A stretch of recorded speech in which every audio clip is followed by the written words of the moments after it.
legends and spirits roam dark and stormy nights in the spectral heartland of South Africa. There are all sorts of reasons for not being on a lonely Karoo road after dusk. Huge cross-country trucks with sleepy eyes behind the wheel suddenly appear in your lane. A little back or jackals, bat-eared fox, becomes roadkill in your headlights. A midwinter kodo smashes into your windscreen with disastrous results all round. Or a ghost appears out of the inky blackness, and then what? I tend to roam the Karoo by day and park indoors at night, which is probably why I've never really seen a specter while sober. But, simply judging by legend, one knows they're out there. After dark in the central Karoo. The earliest recorded Karoo roadside encounter with the departed goes back centuries to the lonely Spokeveld region between Sears and Beaufort West. Which, not for nothing, is also known as the Murderer's Karoo. There's said to be a transport wagon eternally crossing the sparse veldt, drawn by 14 wide-eyed mules and a driver with a look of utter madness. If you ask him where he's going, he'll scream back. To hell. To hell. Near Beaufort West, a man killed his wife in a dry riverbed, and since then travelers report seeing a swift-moving light sweeping backwards and forwards along the river course. They say it's the ghost of the murder victim, furiously searching for her husband. On the N1 between the village of Matjiesfontein and the famous graveyard where many men of historic note are buried, motorists have seen a British soldier in khakis and blood-stained bandages standing at the roadside. Another traveller, approaching the graveyard at sunset one day, heard a lone set of Scottish bagpipes. When he arrived at the cemetery gate, all grew still in the gloaming. Ghosts of the Swartburg Pass. Karoo mountain country is where you also find some of the best ghost stories. The Western Cape Cruise Swartburg Pass, which curls up and up into the heights overlooking one of the most scenic and enterprising of all Karoo towns, Prince Albert, boasts at least 3 ghostly legends. The pass itself, linking Prince Albert to Oudtshoorn, is a masterpiece of roadcraft. Built by Thomas Bain and a couple of hundred convicts, it has never been tarred. Its only real enemies are the periodic storms and floods that sweep through the Swartberg Mountains. But the build, completed in 1888, claimed the lives of many convicts and at least one guard. A gang of 30 workers died in a snowstorm when the roof of their hut caved in. As you pass the spot, you might feel a sudden drop in temperature.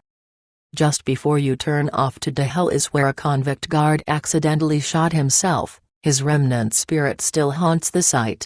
And the cries of a little traveling family that died in a blizzard can sometimes be heard on the wind.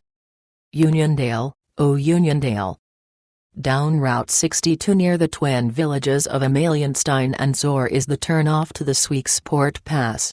Watch out for the tollkeeper ghost if you're out there at night. He runs into the road and tries to flag you down. Legend has it that this pass was once the mountain haunt of cutthroats, thieves, smugglers, outlaws and general miscreants, who obviously never bothered to pay the rather anxious tollkeeper for passage.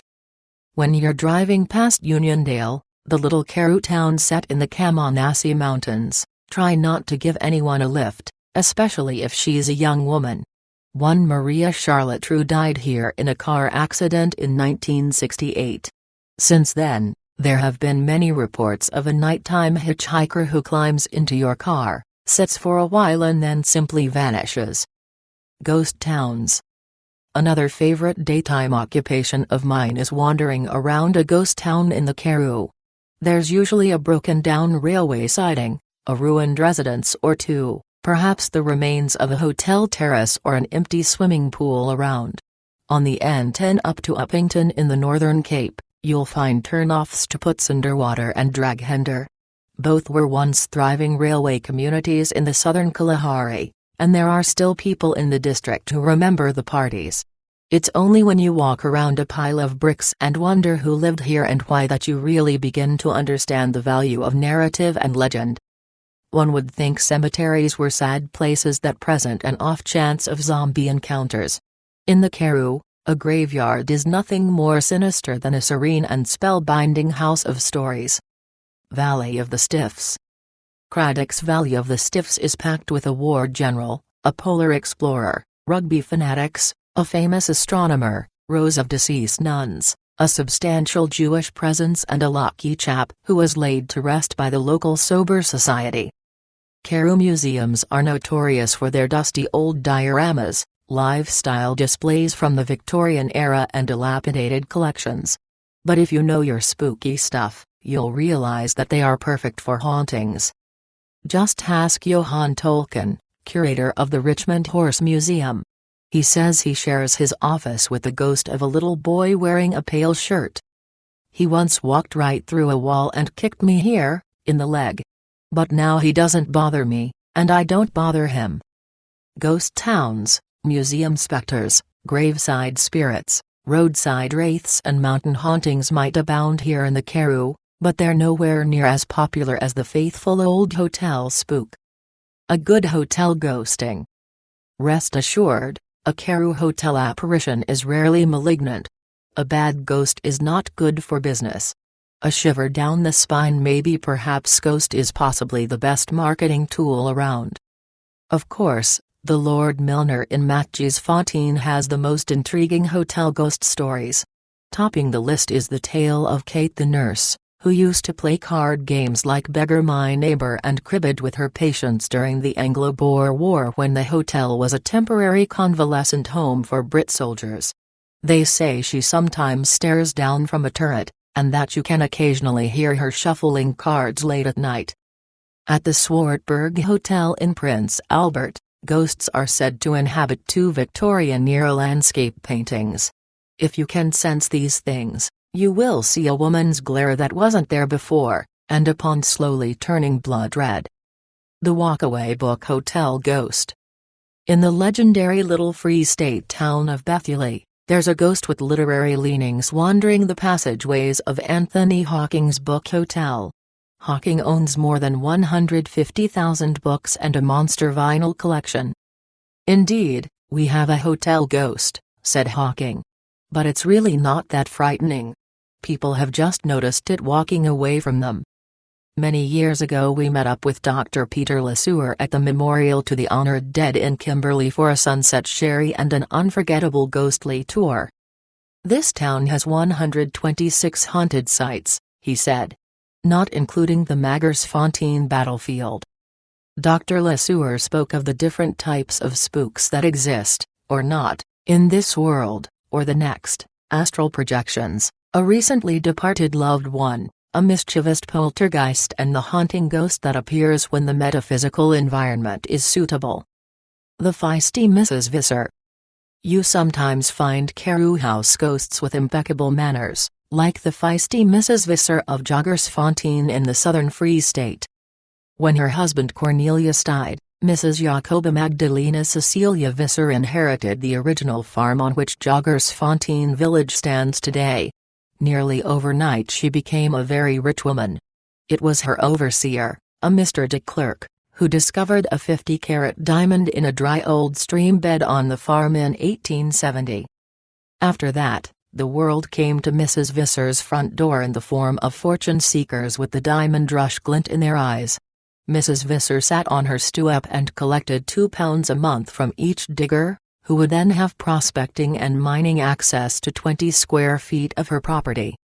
For many years, everything that happened in Jagersfontein occurred by the grace of God and Mrs. Visser.